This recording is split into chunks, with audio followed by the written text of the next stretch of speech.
KNTV 11, San Jose, Friday, April 18th, 1986, 6 p.m., News 11.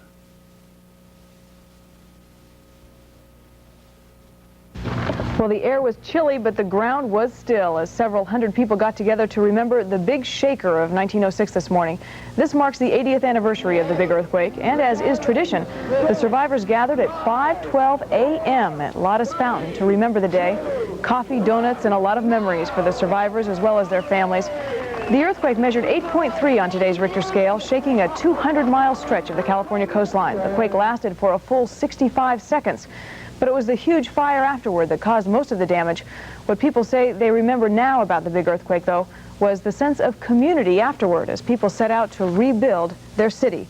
Although it's known to many people as the San Francisco earthquake, San Jose historian Clyde Arbuckle says there was extensive damage here as well.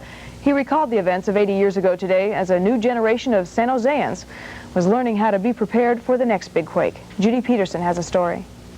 All right. You don't want to fall. Career Day at Vinci Park Elementary in San Jose brought the county director of the Office of Emergency Services out to talk about his job as well as earthquake preparedness. Earl Thompson's job is to make sure that the county is ready to respond to a disaster, but making sure the public is prepared is just as important. One thing he emphasized is that if there is a big quake, remember to duck and cover. When you feel it, may feel very violently. Whoops, there it is.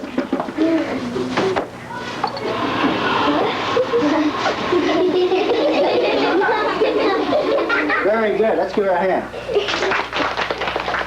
Thompson said he was pleased to find out that many youngsters are aware of what to do because awareness will save lives. Figures on how many people died in 1906 are sketchy, ranging from 500 or 600 to a couple of thousand.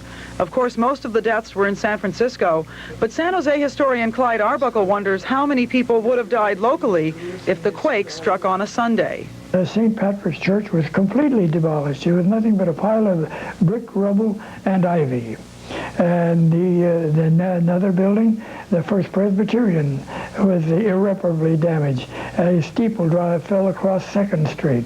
The Methodist Church at Santa Clara was irreparably damaged, losing the wall, losing the steeple and all.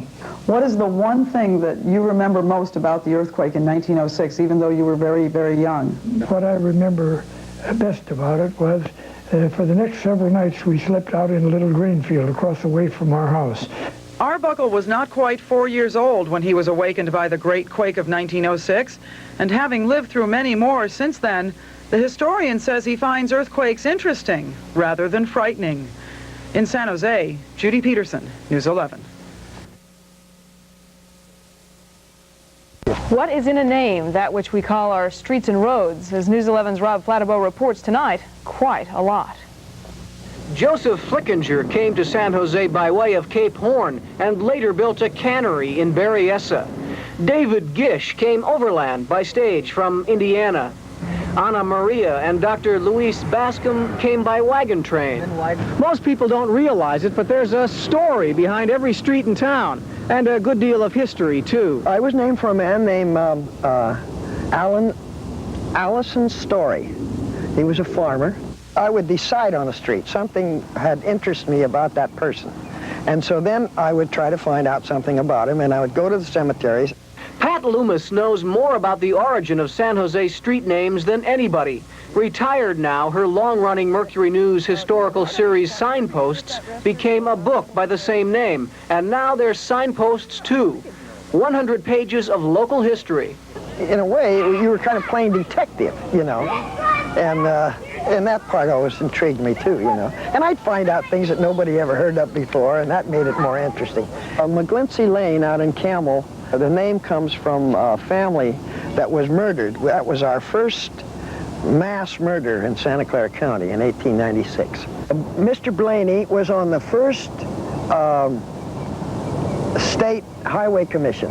Why they came here and what they did during their lifetime and what they contributed and what they didn't contribute.